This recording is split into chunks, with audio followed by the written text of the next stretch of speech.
Hello everyone, this is using a universal tetrachord from chapter 20, the Diatonic Genus. This is the second part in a three-part series on being able to mark your monochord with intervals into octaves and subdivide it into fourths, and that'll really culminate in the next video. So this one now, for using a universal tetrachord, we've got the same universal tetrachord that we developed in the last video. And our task is to produce a fourth above a given note and divide the fourth into a tone, a semitone, and a tone. So as I said in the last video, what we're really doing is we are going to be taking not necessarily the length of our full string, but the length of the string that we want to find a fourth either above or below. And I'll make that really precise, hopefully, in the next video. But for now, let's produce this fourth above a given note and divide the fourth into a tone, a semitone, and a tone. So the procedure: along the line AC, starting from A, mark out the length of the given string. And so again, what I'm going to be doing here is assuming I have a physical string that I want to find a fourth above, and that may start somewhere in the middle of the string or some part of the string, as I will show you in the next video. But for now, let's just say that I want to mark out, maybe right about there. There is where I would like to come up with a fourth above or below for a string of this particular length. So I've grabbed the length that I need from my compass here. So let's say that's the length that I want. So I've marked out this length. At the end point of that length, produce a line L perpendicular to AC. So I'll just give myself a little point there. And now I need to mark out the perpendicular.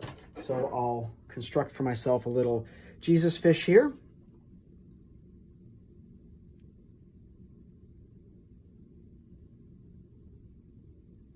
No, not quite yet. I guess I need to make, first of all, my little construction lines. I'll open the compass a little bit.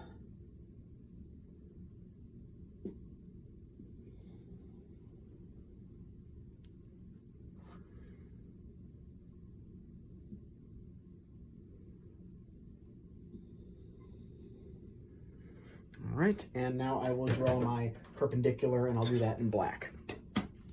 Okay, so this is the perpendicular here.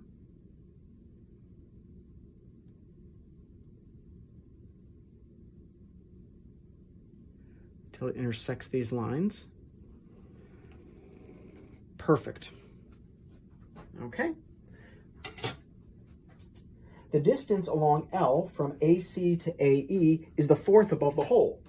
So now what we've done is we've essentially been able to come up with this construction which will mark out for us the length that we want. So the distance along L from AC, that's that point, to AE, that's this point, there is a fourth above that length. And so I just pick that off and I will transfer it when I need to. And as we'll see, by the way, I'll actually have to transfer it from right to left. We'll see that in a little bit, but this is my fourth. So now I've grabbed the fourth above. The distance along L from AC to AG is the tone above the whole. All right, so I'll go from C to, there's G, there's my tone above the whole.